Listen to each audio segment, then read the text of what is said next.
Bonjour, je suis Tatiana Parico, œnologue conseil au laboratoire du Bernay et je vais vous parler aujourd'hui des Brettanomyces. Les Brettanomyces sont des levures dites de contamination, c'est-à-dire qu'on peut les retrouver dans le vin, mais elles n'ont absolument aucun intérêt technologique, bien au contraire.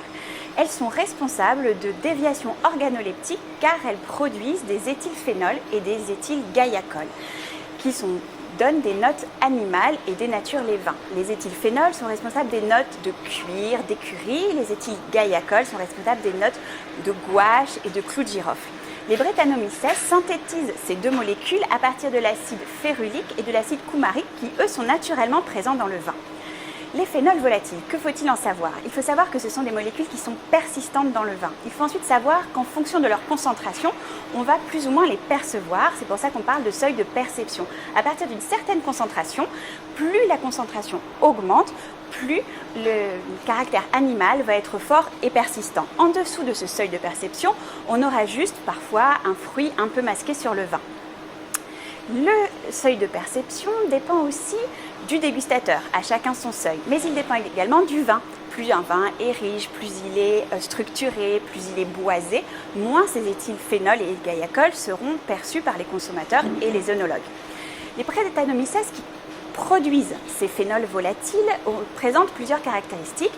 Et la principale d'entre elles, c'est qu'il en existe beaucoup de souches, avec des caractéristiques variables. Certaines Brettanomyces, par exemple, certaines souches produisent plus d'acidité volatile que d'autres.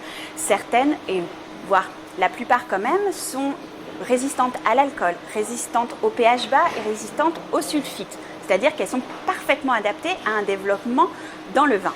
Il existe peu d'informations et d'études sur la manière dont elles se reproduisent. Ce que l'on sait notamment, tout de même, c'est qu'elles sont asporogènes, c'est-à-dire qu'elles sont capables de se développer en conditions favorables de manière rapide par bourgeonnement.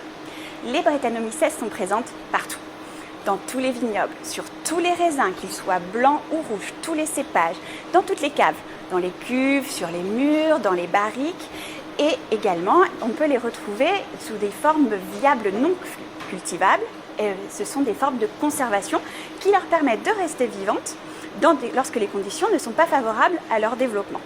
Ainsi, il est très difficile d'éliminer complètement les Brettanomyces. Par contre, on peut avoir un certain nombre d'actions, c'est-à-dire que l'on peut suivre les populations par des contrôles microbiologiques en laboratoire. On peut aussi suivre le développement des éthylphénols et des éthylgaiacols en les dosant toujours en laboratoire. Et puis enfin, au chai, on peut essayer de limiter les conditions dans lesquelles les brettes vont se développer au mieux. C'est-à-dire qu'il faut de bonnes conditions d'hygiène, il faut éviter au maximum d'avoir des sucres résiduels, donc des fermentations languissantes ou des arrêts de fermentation. Il faut essayer également d'avoir des pH les moins élevés possibles, de bonnes couvertures en SO2 libres et donc actifs, et d'éviter des conditions d'oxygénation des vins trop importantes et des variations de température au cours de la conservation et de l'élevage des vins.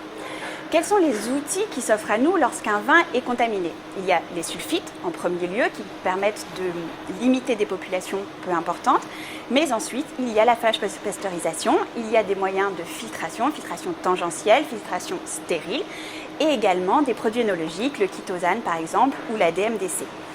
Un vin contaminé contenant des phénols volatiles est utilisable. Tout de même, par contre, on a des outils pour essayer de baisser cette perception des phénols volatiles.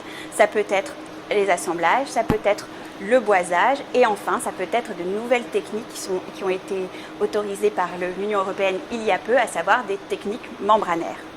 Je vous remercie de votre attention et je vous dis à bientôt.